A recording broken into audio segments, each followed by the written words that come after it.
Introduction to Human Resources Management, Chapter 13, Recognizing Employee Performance with Pay. If I own a company, I'm the one that's probably invested in the company, I'm the one making the decisions, and if I work really hard, do a little bit extra than I've probably needed to, my company may be more profitable. If the company is more profitable as an owner, I will make more money. So the more I work, the bigger the return I will experience. However, if I'm an employee for that company and I'm paid a fixed salary or a fixed wage per hour, it doesn't really matter if I work hard, if I'm more productive, because at the end of the day, I'm going to be making the same amount of money. One of the challenges for managers is to get employees to act as if they were owners as well, because when you're an owner, you're always trying to come up with a better way of doing things. You're trying to be more innovative, you're making more decisions, you're taking the initiative to come up with better solutions to become more profitable. If you're not getting a reward at the end of that effort, then there's going to be less of an incentive to do so. So incentive pay, effectively, what it's trying to do is put a situation together where your employees will be acting more like managers. So they will be just as intuitive, innovative, dedicated, and working towards getting higher levels of productivity and efficiency by informing them that they're going to be able to make more money for doing so. So incentive pay is basically designed to energize, direct, control employees' behavior. It's often linked to their performance, so you can give them a good raise if they're a high performer and maybe not so much of a raise if they're a lower level performer. You can give incentives to people who work as individuals, as groups, or as organizations as a whole. They can be in the form of a commission or a bonus, which we'll define going forward. Organizations can combine a number of different types of incentives in order to get that environment where people are acting like owners and putting forth a little bit more effort. When putting together an incentive plan, it's important to recognize that employees usually consider a plan to be fair when the rewards are distributed according to what they contribute. So if I put in a lot, I get some type of return that's going to be commensurate with it. And the incentive plan, or whatever it's a bonus or any other system that we employ, it's implemented according to procedures that ensure fairness for everybody. An effective incentive pay program will have performance measures that are linked to the organization's goals, making better quality products, better quality service provided to our customers, becoming more efficient, reducing our costs, whatever it may be, but it's something quantitative that we can determine and assign an objective for. Employees also have to be able to meet those performance standards, and they have to be able to believe that they can meet those performance standards. If I say, hey, I've got some great news, we have a bonus program. If you're able to do X, Y, and Z, you'll get an extra $1,000. If an employee looks at that and says, there's no way in the world I'm going to be able to do that, it's just a waste of time, they're not going to be engaged and not going to even try to do it. So when you create an incentive program, it's important to be able to design it in a way that your employees recognize that it's important to do it, but they also believe that they can achieve it. The organization also have to put the employees in a position where they can succeed by giving them the proper resources, time, equipment, money, whatever it may be, in order to meet those goals. Effective programs also have rewards that employees value. If I come up with a reward that I'm going to give to somebody as a bonus or an incentive, maybe it's a parking space, maybe it's an extra day off, maybe it's $10,000. Some employees may value all of them, some may only value the $10,000. You have to get some feedback from your employees and find out what would actually motivate them and what they would be interested in. If you give a bonus program or an incentive program that rewards people with something that they don't want, they're not going to participate. As noted, the employees should also believe that the reward system is fair, that you're not just giving it to your boss's favorites, that people who actually do the work and earn it are the ones getting it. You also have to be careful of the law of unintended consequences. If you decide that one aspect of an employee's job is important enough to give them extra money, they may read that to mean that other parts of their job that are still important aren't that important any longer, and they don't do it as much. So you have to make sure if you're giving an incentive to do one part of the job, they all have to complete the rest of their job as well. They can't just focus on the one thing that's going to get them their bonus. One thing that maybe isn't mentioned in the book, but some companies run into, is determining how much of a bonus to give people, whether it's a $1,000 one-time payment or $10,000 or some form of commission. You have to do the math and determine how much money are we going to be able to pay people. The idea is that we want people to work harder and be more productive to make a bigger profit, but we can't pay them a bonus that's going to either match or exceed that level of profit because it doesn't serve the purpose that it was intended for. If we're going to increase our profit by 5%, maybe 2% we'll give back to the employees in the form of a bonus. You have to do that math to make sure that you're not actually giving out more money than you're getting from the incentive that's being provided. One way to make sure that the employees feel the incentive plan is fair and that they value the things that they're working for is to simply ask them. Ask about what is important, how these incentives should be allocated, who should get them. The whole idea of incentive pay is also to make sure that the employees have interesting work, that they're appreciated, that they have some level of flexibility. If you can create an incentive plan that accomplishes all of that and checks all of those boxes, you will have an employee group that will be striving to achieve those. And if you've done the math correctly and you provided the proper incentive, you could have better productivity as a result. The next slide is just a cartoon to exhibit what a bad incentive program would be, and this is kind of the law of unintended consequences. I believe this is a Dilbert cartoon. The manager is saying, our goal is to write bug-free software. I'll pay a $10 bonus for every bug you find and fix. And all the computer programmers are celebrating because their intention is to make as many problems as they can so that they can pretend to fix them and get these bonuses. So you want to make sure that you give people an incentive to do the work, but don't have this unintended consequence of them either focusing only on the thing that you're asking them to get a bonus for, or that they manipulate the program in some way so that they can get more out of it than the company is actually receiving. There is a story that I usually tell. It's probably not really even true, but it sounds good, so it kind of proves the point, whether it's factually correct or not. The idea was that when Great Britain had colonized India, they found that there was a problem with poisonous cobras, snakes in the neighborhood where they were. So they put out an incentive to people and said, listen, if you go out and catch a cobra, we'll give you some money. So you catch a cobra, you bring it in, we'll give you $1. And then people started catching the snakes and they started coming in and giving them $1. But the more enterprising people started breeding snakes. So they were raising cobras that weren't actually causing a threat to anybody. They were bringing them in and getting paid for it. When the British found out about it, they stopped the program entirely. What ended up happening is the people who were raising the snakes and breeding the snakes just let them go. So you ended up with more snakes than you did at the beginning. That is a good example of unintended consequences. So when you're planning an incentive program, you have to make sure that it's not going to be manipulated and it's going to achieve something that you actually have desired. I don't know, again, if that story is true, but I think the point is valid. Some of the ways that you can provide individual performance incentives is through piecework rate. I think we mentioned this in the previous chapter. You basically, for manufacturing, you would get paid by how many items you complete. So you would base the wage that they get based on how much somebody actually produces. You can have a straight piecework plan, which says we don't pay you anything. We only pay you on how much somebody is producing. If you have a bad day, that might be kind of problematic because if you don't make enough, you won't get paid as much. A differential piece rate is when we've actually decided an acceptable rate, let's say making 20 of these products a day is a satisfactory amount. If you exceed that, we will give you the regular piece rate for the first 20, but if you exceed that, we'll give you a little bit more because you're exceeding what our expectations would be. So that could be a rising differential. We might pay you less if you don't get the minimum amount. That would be a falling differential. One thing about the piecework rate, I mentioned already the law of unintended consequences. If you are asking people to build more of a particular product and you're going to pay them more by them completing more, you also have to make sure that they are keeping quality at the same level. If you are rushing through your job so you can make 50 of something instead of just 20 so you can make more money, that's great. But at the same time, I don't want you to be rushing through and building poor quality things that don't work, that our customers will end up returning and being dissatisfied with. So if you're going to make a piecework rate, you have to have conditions. It's not just completing 20 or 30 or 50 of these things a day. You have to complete them and they have to satisfy the quality checks that you have imposed. You can also pay according to standard hour plans, so you pay workers extra for more work that they did. Again, you have a preset standard time, so if they're more productive, they get paid a little bit extra. It encourages employees to work as fast as possible, but again, you have to be careful that quality is monitored by management to make sure that they're doing the work in an appropriate fashion.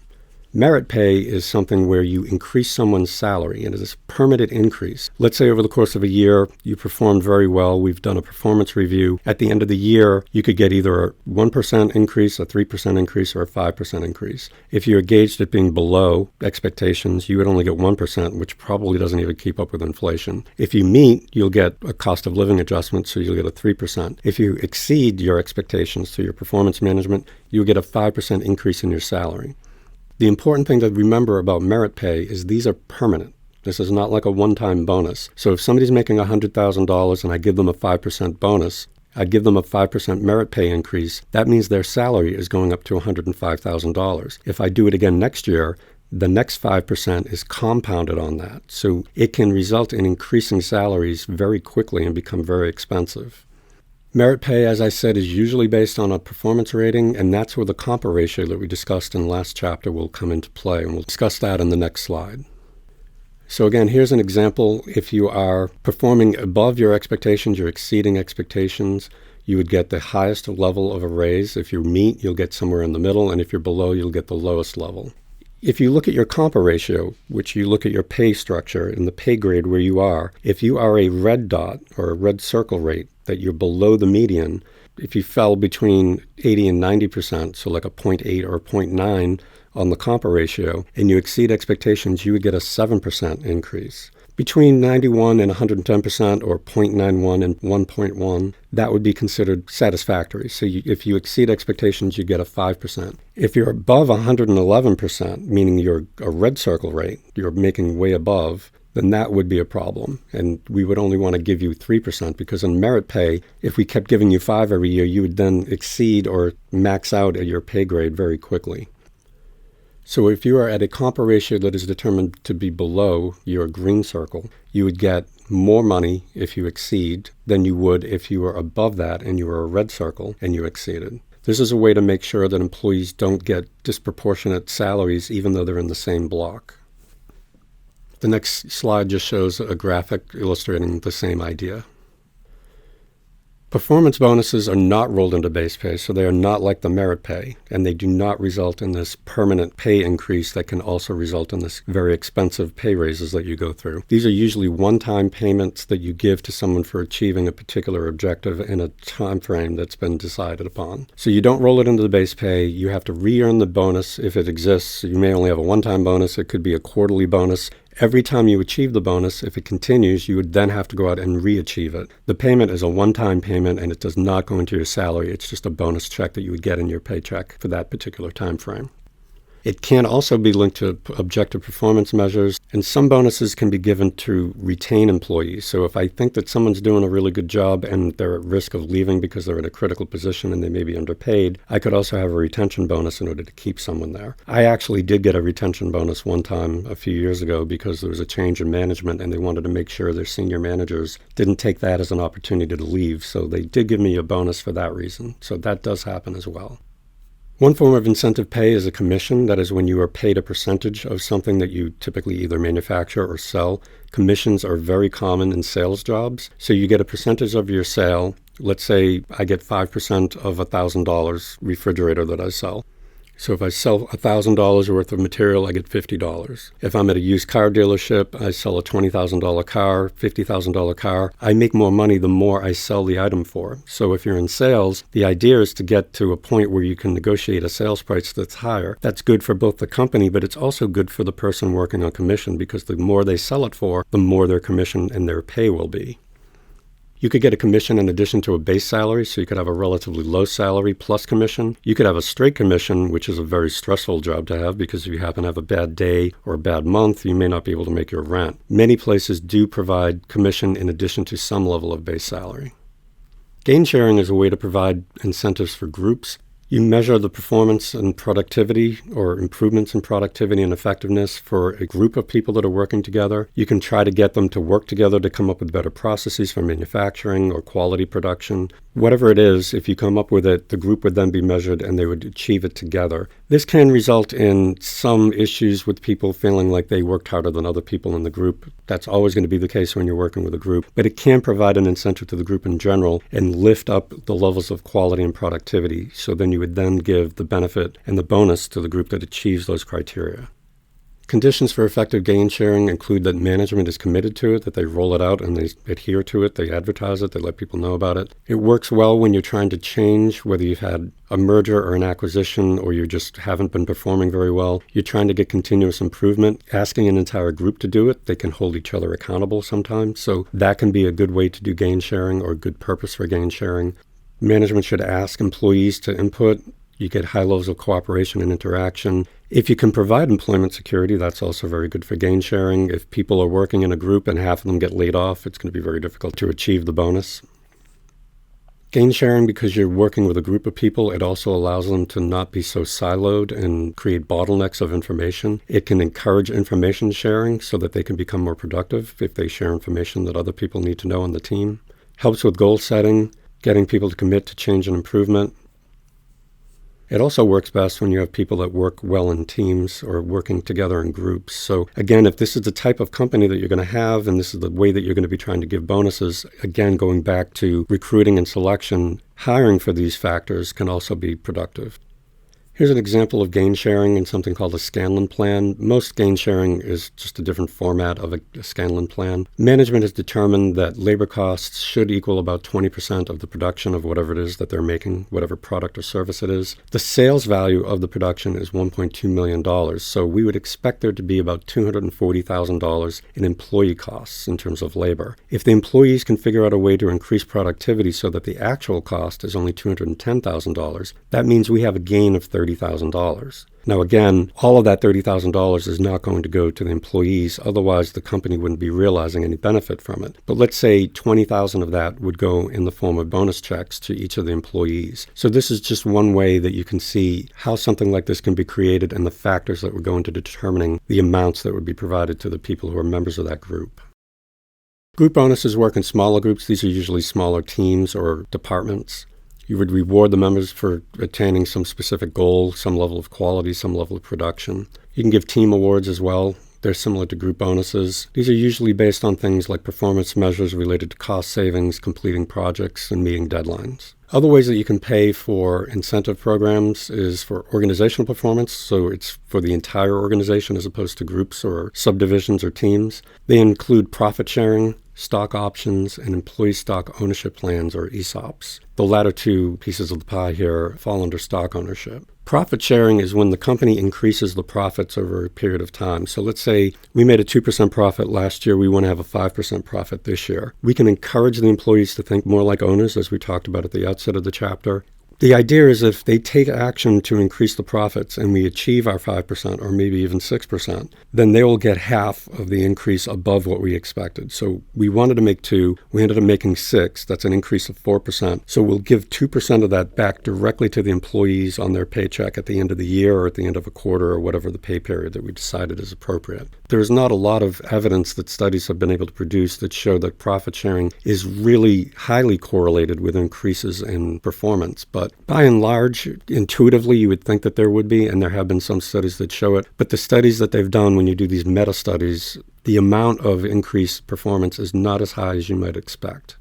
One way to make people think like an owner is if you're in a corporation and you have stock shares, you can actually give them ownership shares of the company. When you own stock, there's 2 ways to make money. You could sell it and make a capital gain, or you could hang on to it and make profit in the form of a dividend. If a company makes a big profit and they pay out dividends to their shareholders, the more shares you own, the more cut of the profit you would make. If you own stock, you are therefore an owner of the company. However, stock ownership is not usually given to rank-and-file employees. These are the types of things that they give to CEOs and CFOs and COOs and other senior managers. Stock options are the right to buy stock after a particular period of time has passed. You can usually say, we'll give you stock at $10 a share if you work here for 3 years and you achieve whatever requirements are. You've met whatever the criteria is, then your stock options are considered to be vested at that point. Then you can exercise your stock option. Now, if you've done a good job and the company's performing well, the stock price might have gone up to $20 or $30. The reason a stock option is valuable is because you're able to buy it at the price that we gave you when you agreed to it. So that would be $10 a share. So you're able to buy $30 stock at $10 a share, and now you are an owner of the company and you would get dividends as well. So the better the company performs, the more profit it makes, the more money you make because you own shares of the company. Employee stock ownership plans involve a trust. A trust is a legal entity recognized by law. It basically allows you to house property without owning it directly. It is managed by a trustee, and the people who benefit from it are called beneficiaries. So if you have an employee stock ownership plan, if you have an ESOP, that means you've created a trust and you've hired someone to manage the trust. The stock goes into the trust. The trustee manages it, and when there's any gains in the stock or the dividends are paid out, they then pay that money out to the beneficiaries according to how much they have in terms of shares. This is something that is usually done more for lower-ranking employees, so it's a way to provide stock ownership without giving direct stock ownership or stock options to your rank-and-file employees. It does require that you create a trust, and it does require that someone manage the trust funds so that they can pay it out to the beneficiaries. There can be risk to this as well as any other stock because the stock market can be volatile. Because the stock is also managed by a trustee, you have to make sure that the trustee is not doing anything to commit fraud or to do anything that's illegal, so that they're giving the money that they should be giving to the beneficiaries instead of pocketing for themselves. The number of companies that provide ESOPs exploded after the 1970s, but over the last couple of decades it has started to plateau and actually decline somewhat.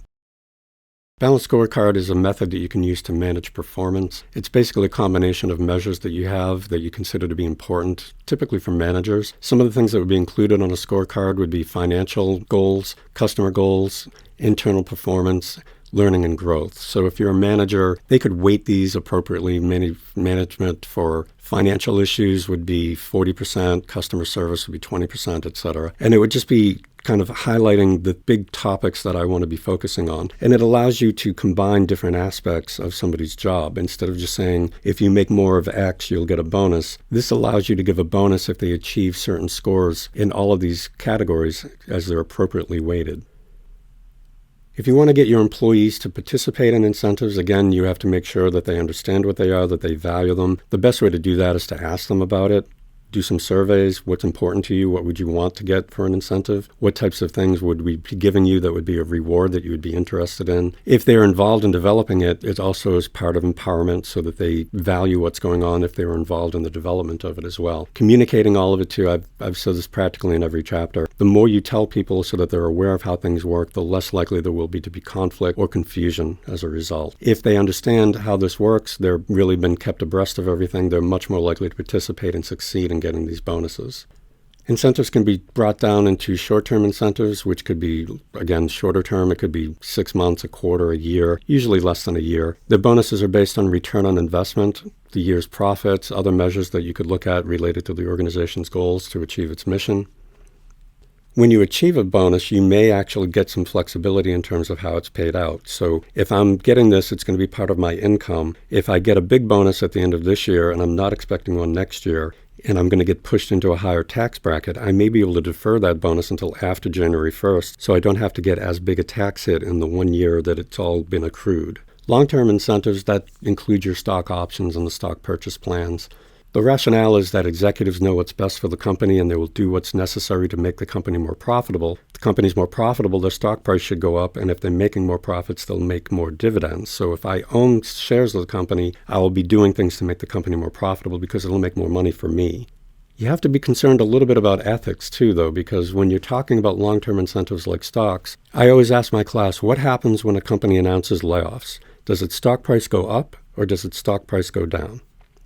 The somewhat surprising answer is typically when a company announces massive layoffs, the stock price typically goes up. The reason being that the market has already factored in a lot of things to determine what the stock price is. If the company's not performing at a high level, they've already graded that stock down and are valuing it at a lower level based on its performance. If you lay people off and you're cutting expenses, you may become more profitable. That means that people may want to buy that stock because they think they're going to get a better return. Sometimes laying people off can cause stock prices to go up. Now, if I'm the CEO of a company, you would hope that I'm only going to be doing what's best for the company. But if I'm paid in stock, I may be doing what's best for me. So if I want to get a little extra money, I may lay people off and make an announcement to get my personal wealth increased, even if it's not in the best interest of the company. So there are ethical issues that go along with this as well. While the rationale is that executives do want to do what's best for the company, a lot of people want to do what's best for them too, whether it's good for the company or not. So you need to keep that in mind. Among the performance measures to determine incentive pay for executives, we already talked about the balanced scorecard. The Securities and Exchange Commission, if you are a publicly traded corporation, you will have to comply with all of those rules that they have. They have to report executive compensation, like we mentioned before under the Dodd-Frank Act, to make sure that the employees are aware of how much their CEOs are making, and you can also do a comparison with other companies in the same industry. couple of slides back, we mentioned ethical issues. So when you link pay to stock performance, you may get some behavior that is not desirable in order to make the stock price go up. So you need to be aware of that. Executives may just outright lie about the company's performance. So if you are a publicly traded company, every quarter you have to put out your earnings. If your earnings go down, your stock price typically goes down. If your earnings go up, your stock price typically would go up. If you know that your company has bad earnings, there may be an incentive for people to commit fraud and lie. The other thing is insider trading. Now, what insider trading is, if you're a publicly traded corporation and you work for that corporation, you will have access to information as an owner or as an employee that other people who are owners may not. If I own stock in your company but I don't work there, I have to rely on the information that is publicized through the SEC, like the quarterly earnings reports, to determine whether or not I want to buy that stock or sell that stock. I am, however, an owner, even though I don't work for that company. If you work for a publicly traded company and you are aware ahead of time that your earnings report is going to be bad and it's likely going to cause the stock price to go down, you cannot sell shares of your stock until everyone is notified of it. You have to release the earnings report with all the other owners as well as the in-house employees who own stock. You basically have to take the hit. You have to take the stock loss. If you trade stock before the other owners are aware of it, that's called insider trading, and there are criminal consequences for it, potentially. If the SEC investigates it, there can be significant consequences for both the company and the individuals who are engaging in insider trading. The next slide just gives an example of Wells Fargo. They had people working for Wells Fargo that were opening fictitious accounts. You would open one account and they would open 3 or 4 accounts because people were getting paid a bonus commensurate with how many accounts they opened. So if one person called in and opened an account, the customer service representative or the manager might do 4 or 5 accounts for that person that didn't actually exist so that they could get the bonus. And that was obviously a problem that hit the news and created quite a scandal for Wells Fargo a few years back. Okay, so that wraps up Chapter 13.